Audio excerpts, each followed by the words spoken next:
tayo sa ating Fairway Titas Caddy Confidential.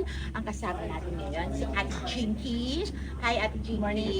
Gaano ka nakatagal na nagka-caddy? 14 years. Wow, 14 years. Wala pa ako nakilan mas mababa ng 10 years. Okay, unang tanong natin para tayong nasa Q&A ng Binibining Pilipinas. What is the funniest thing you've seen a golfer do on this course? Yung pinaka-funniest yung pumalo sila ng sabay-sabay Ha? Ano nangyari yun? sa isang tibak. Trip lang nila. Okay, sige po. Anong trip nila? Go, diba? If you could fire a golfer for one bad habit, what would it be?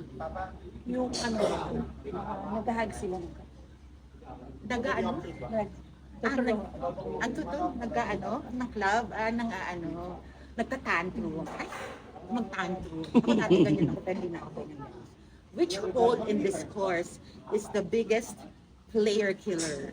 yung hole number 11. Wow, iba-iba Ng sila ha. Masters. 11 ng Masters.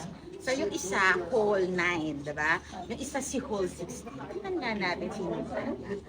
Who is the most famous person you've caddied for and kung mabait ba sila? Sa akin naman yung alaga ko. Sino Feliz? Si Feliz! Hi, Feliz! Ang cute-cute niya. Nakita ko rin siya sa golf. Saka mabait siyang bata. Okay, so, what's the best advice you've ever given a player that actually saved their team?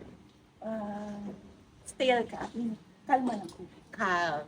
Tama, Tapos relax ko, lang ka. isipin yung mga Huwag nagmamadali, ano? Kasi like ako, hindi ko mamadali.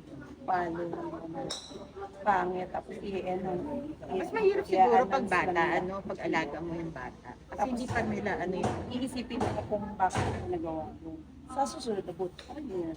Oo nga, dapat kalimutan nyo na pag nangyari na wala akong magagawa mo. On, guys, move on.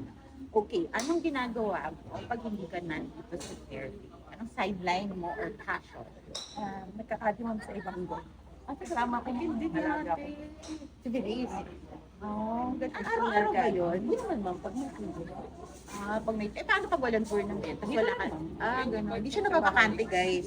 Ang sipag ni ate, fairness. Ano ang, besides tipping ng mga players, ano pa yung nagagawa ng isang player na kinagtutuwa mo? Yung, ma'am siya, may respeto. Nakikita nyo naman Yes, yan. ma'am. Ano ang pinakamasarap na chibog dito sa Manila? Siomai. Siomai. Sino ang iyong idol sa golf? Siyempre naman yung alaga ko. Si Piggy. Yes. Parang na siya, nanay-nanay. Nanay-nanay. Actually, ko na yung mga nakita ko sa mga card. Parang nakita na nila hanggang tumanda.